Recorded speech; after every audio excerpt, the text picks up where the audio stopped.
Arsenal are smarter after Wenger because they no longer need to play beautiful football to prove they are in control. Under Arsène Wenger, Arsenal became modern by changing how footballers lived, trained, ate, moved, and expressed themselves. He took a club known for 1-0 to the Arsenal and gave it imagination. Thierry Henry, drifting left, Bergkamp seeing passes before they existed, Pires arriving like a ghost, Ljungberg attacking the blind side. But Mikel Arteta's Arsenal have learned something colder. In modern football, beauty is not always the most reliable way to win. The smartest teams now win with layers: defensive structure, controlled possession, duels, rest defense, set pieces, pressing traps, game state management, and physical superiority. Wenger's Arsenal often wanted to outplay you. Arteta's Arsenal want to reduce the number of ways you can hurt them, then beat you from the most repeatable margins in the game.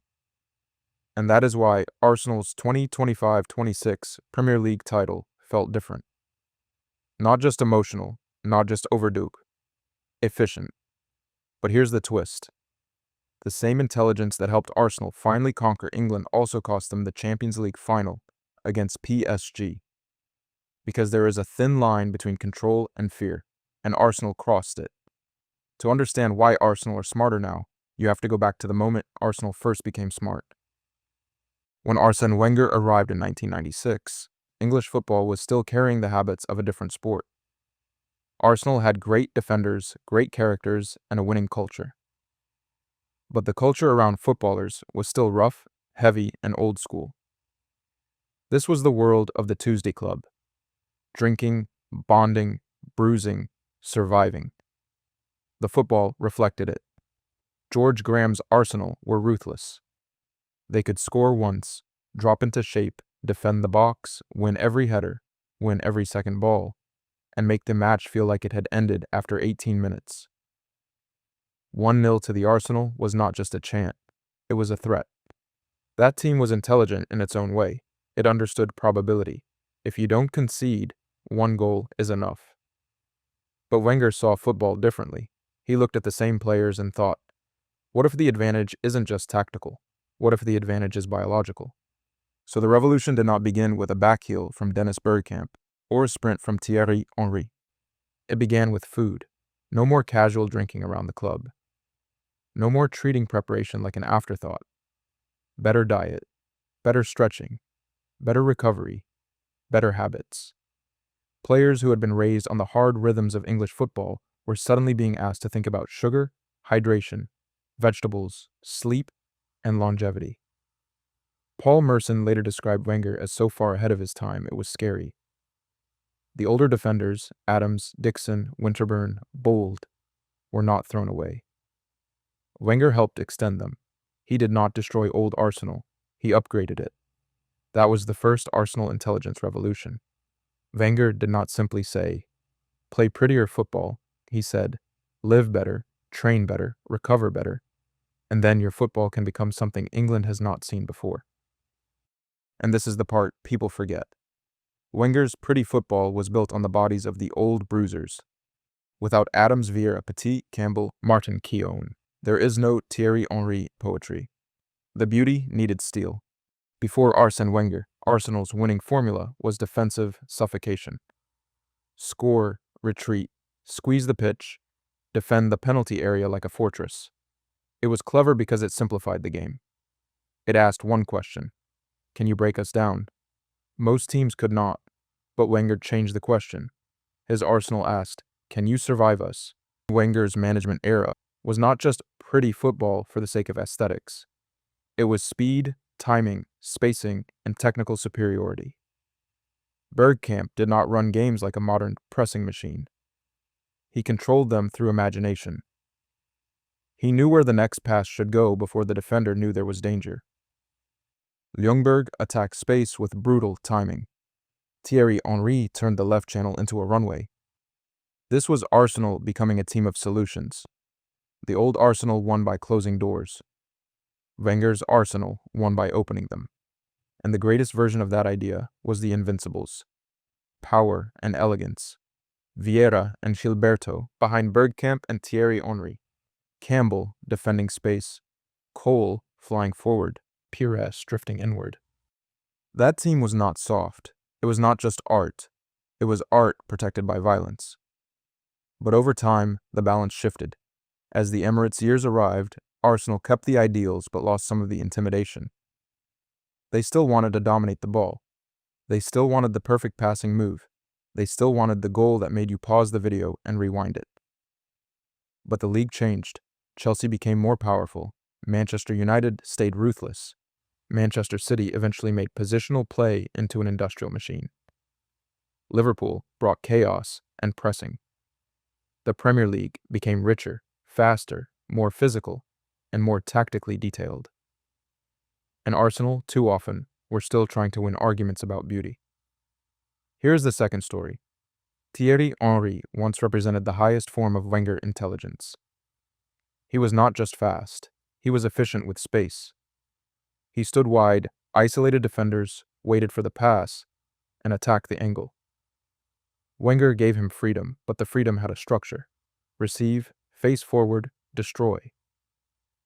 That was genius, but later Arsenal sides often copied the style without having the same killers. They passed beautifully without always threatening brutally. They had possession without enough penalty box power. They had technical midfielders, but not always the defensive platform to survive transitions. So Wenger's approach became less reliable. Not because it was wrong, because everyone else got smarter too. When Wenger arrived, nutrition and sports science were advantages. By the 2000s and 10s, they were standard. When Wenger introduced a more continental technical style, Arsenal were ahead. Later, City, Liverpool, Chelsea, Spurs, and even mid-table clubs had detailed tactical models, analysts, nutritionists, pressing schemes, and recruitment departments. Wenger had moved English football forward. Then English football caught up. And when the league caught up, Arsenal needed a new edge. The lowest point of the story is not the end of Wenger. It is the empty stadium Arsenal of the COVID era, when the club had the badge, the shirts, the history, but no clear way to win football matches. The early Arteta period was strange because Arsenal looked both disciplined and lost.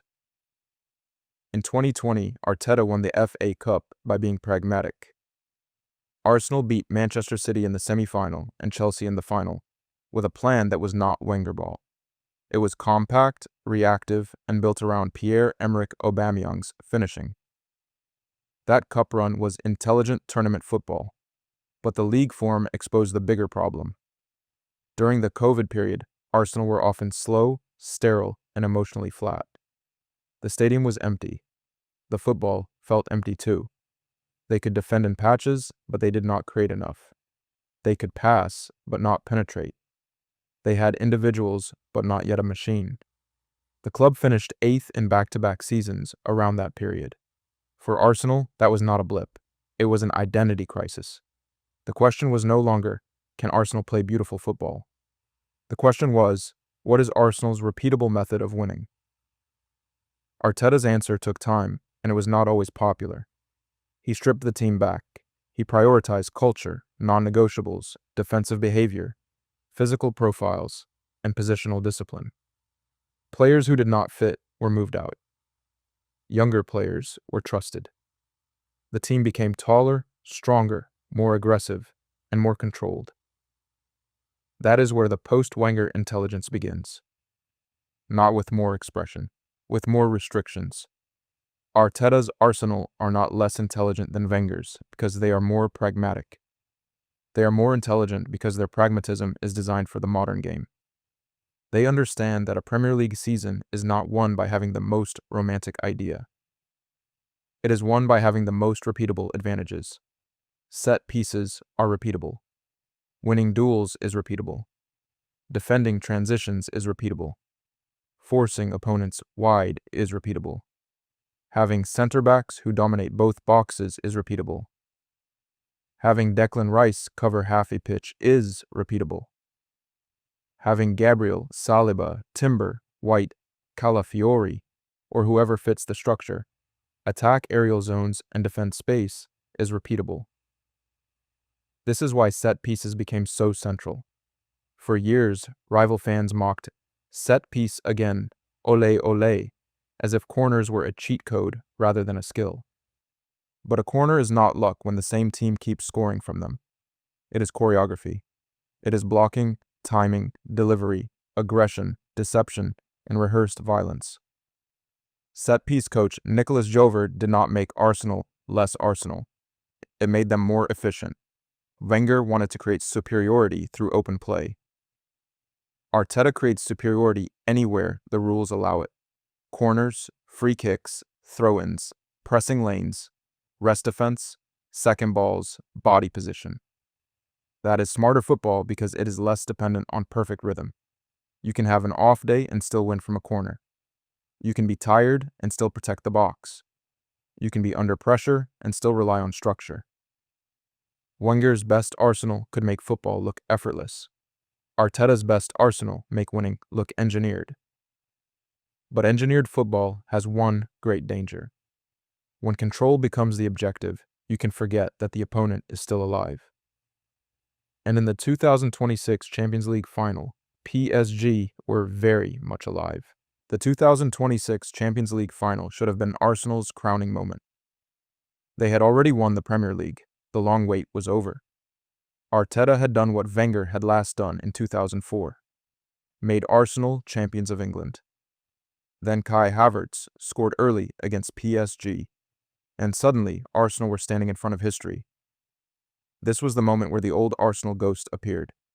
1-0 to the Arsenal, score early, shut it down, turn the final into a cage fight, make PSG chase shadows, make every minute feel heavier than the last.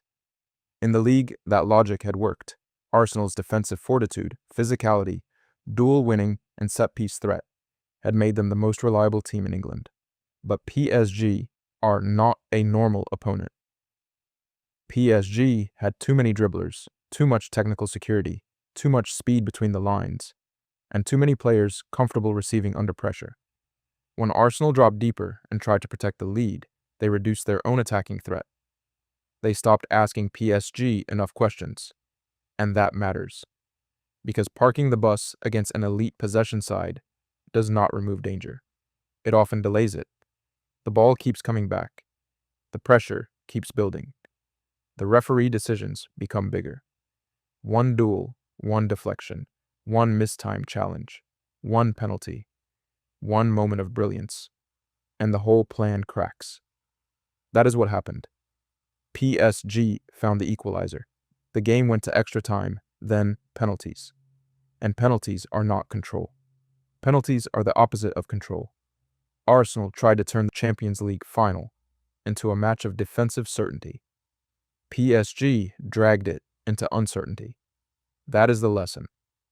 Arteta's Arsenal had become smart enough to win the Premier League, but in that final, they became slightly too respectful of their own formula. They trusted control so much that they allowed PSG to own too much of the ball, too much territory, and eventually too much of the emotional momentum. The smartest approach is not always to attack, but it is also not always to sit back and park the bus. The smartest approach is knowing when the game needs one more punch. So why are Arsenal smarter after Wenger? Because Wenger's revolution was about raising the ceiling. Arteta's revolution is about raising the floor. Wenger showed Arsenal how beautiful football could become when players were fitter, healthier, freer, and technically superior. He gave Arsenal imagination. He dragged the club, and in many ways English football, into the future. But his model at its purest needed exceptional artists. Henry, Pires, Dennis Bergkamp, Vieira, Fabregas, Van Persie, when the artists were not quite good enough or the platform behind them was not strong enough, Arsenal could look brilliant and still be fragile. Arteta's model is less romantic but more stable. It gives Arsenal more ways to win. They can dominate the ball. They can suffer without it. They can score from open play. They can score from corners. They can press high. They can defend deep. They can turn a messy match into a sequence of controllable battles. That is why the 2025/26 Premier League title matters. It was not just Arsenal finally getting over the line. It was proof that the club had built a winning method suited to this era. Modern football is too detailed for one identity. You cannot just be pretty. You cannot just be physical. You cannot just be defensive. You cannot just be possession-based. You have to be adaptable. And Arsenal's journey is the story of football intelligence evolving. George Graham's Arsenal were smart because they knew how to shut games down.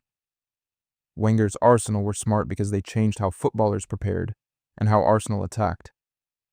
Arteta's Arsenal are smart because they understand that winning is now a game of margins, and margins can be trained. But the PSG final leaves one warning. Efficiency wins leagues, but finals still demand nerve. The next evolution of Arsenal will be learning when to use the machine and when to let the artist breathe again. Because the best Arsenal after Wenger will not be a rejection of Wenger. It will be Wenger's imagination protected by Arteta's structure. Pretty football with teeth. And when the moment comes again in Europe, the question will not be whether Arsenal can control the game. It will be whether they are brave enough to finish it.